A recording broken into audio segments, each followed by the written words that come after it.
What's up, folks? Mad Seedling here once again. So I've had the Roland SP404 for a few weeks now, and I wanted to catalog 5 of my essential tips and tricks for the Roland SP404. Let's jump in. Okay, so tip number 1. This is super important.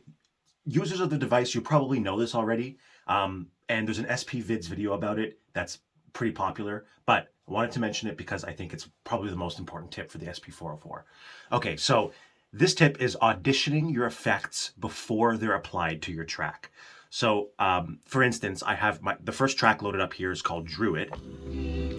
And I know that for this track, when I'm performing live, I'm gonna want to have certain settings at certain parameters. So for instance, I know that I want my filter and drive, the knobs to be here. I know for my isolator, I want the knobs to be like so. And then for the DJ effects looper, I want them to be like this.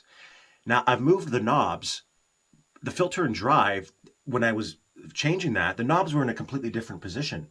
But if I were to go back to the filter and drive setting and turn that on, it would apply the effect according to the parameters I set when I was last using it.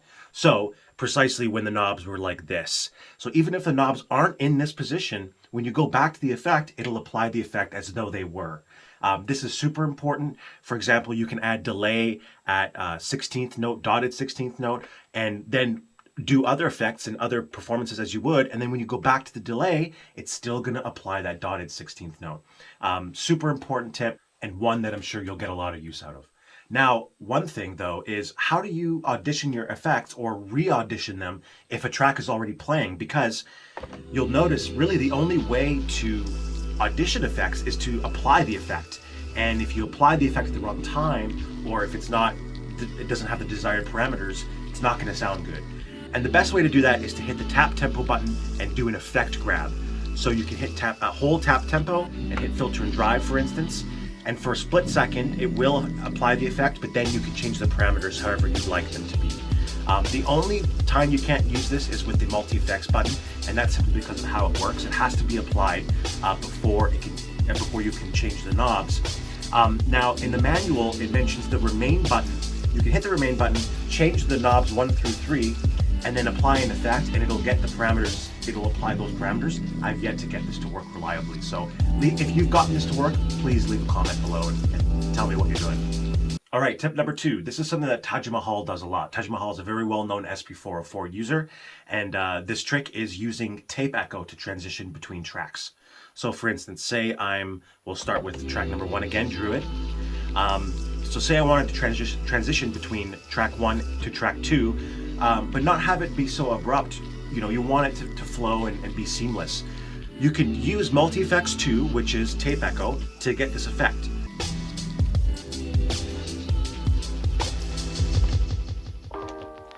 There you go. You can see the tape echo tail sort of lingers over as then you trigger the next track. So there's not really any dead air.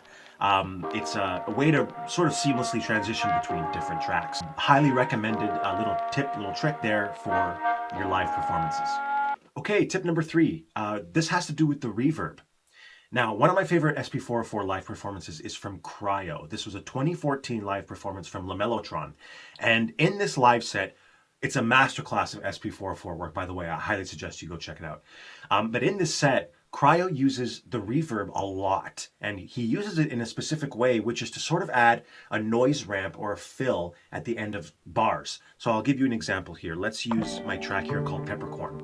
So I'm gonna have the reverb set like this. The first control knob at 12 o'clock. You're gonna wanna max out the middle control knob. That's gonna give you that airy sound that we want.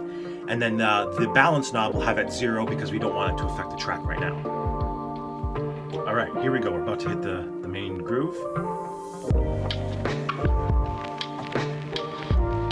Just like that, you can see you can add a little bit of a psh that draws you into the next bar. And then you kill it right as the next bar comes in. So yeah, it's a really neat, almost like a sidechain kind of effect, noise fill kind of thing, and Cryo does it a lot. That's a little trick you can incorporate that you can learn from the Cryo set. Go check out the Cryo set. Highly recommended. You're going to learn a lot from that set. Okay, tip number 4. This has to do with the radio tuner. This is an effect that I wasn't quite sure what to do with for a long time, but I figured out one way to implement it into tracks is by sort of incorporating it as like a sweep. I'll show you what I mean here. So let's use a track like this one here, Forbidden Fruit. We're going to load up the radio tuner, and I like to have it set like this so it's not too loud, it's not too overpowering.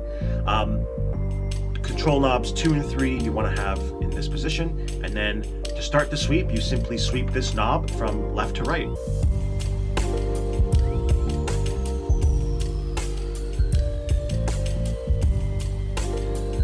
Almost sounds like a siren.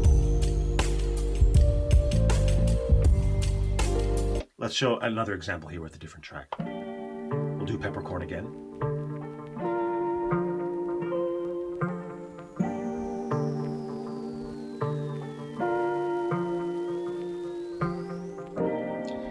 You can sort of lead it into snares or lead it into the next bar, or use it during interludes where there's no drums. I find it works particularly well in those scenarios.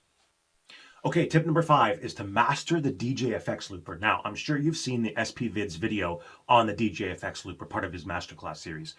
I wanted to give a couple of really easy, concrete, hands-on tips if you like, let's say you got the device today, for instance, or yesterday. Okay, let's load up a track. Let's load up my track called High Beams. So I always want the middle knob to be here because I don't want the track to be slowed down like that. I want it to be playing normal. Now, the third knob is your on and off. This knob is really where the magic happens. So there's really sort of 3 sweet spots that I tend to exploit when I'm using the DJ Effects looper.